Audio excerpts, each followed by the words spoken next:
आमदारकीला 2 वेळेला ही ताईने शहरामध्ये जे शेअर अटेंड केलं म्हणजे दादांना मंगळवेढा ग्रामीण या भागामध्ये जास्त फिरायला लागला आणि ताईंवर जास्तीत जास्त पंढरपूर शहर सोपवलं होतं.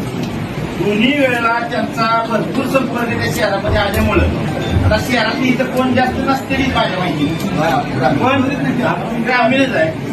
पण शहरातल्या लोकांनी ज्या वेळेला नगरपालिकेच्या निवडणुका घ्यायला आल्या की त्यावेळेला ठरवलं आपला उमेदवार कोण जनतेनं ठरवलंय ताईंना.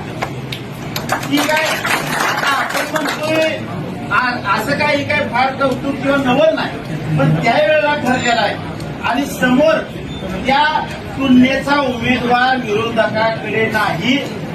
ही सगळ्या आपल्या वेगळे ज्यांना झाले कुठल्या वेगळे माहितीसाठी सांगतो मी, खरं बोलणार काय पटेल किंवा नाही पटेल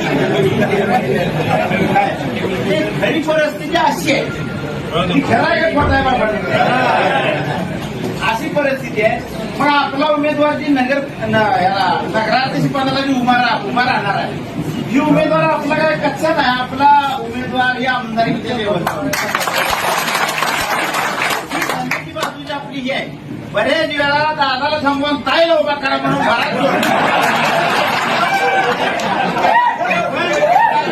झालं काय जो तालुक्यातला काय बरा आहे बाह्य माणसाला म्हणजे अवघड होईल म्हणून आपण म्हणजे खरी परिस्थिती अशी त्यामुळं आपल्या सगळ्यांपेक्षा स्ट्रॉंग उमेदवार जर कोण असेल तर ताई घ्या. ठीक आहे, तुम्हाला सांगायची गरज नाही, तुमच्या सगळ्याशी ताईचा चांगला संपर्क आहे आणि त्यांचं बोलणं सगळ्यांना समाविष्ट करून घेणं अगदी नानामधलं गुण खरंच ताईमध्ये भरपूर आहे.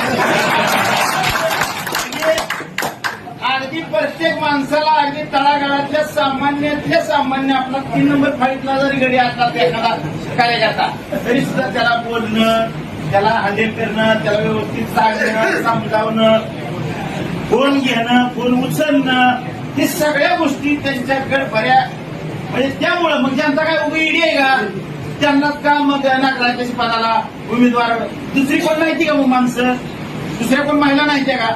खरं त्यांचं काम आहे.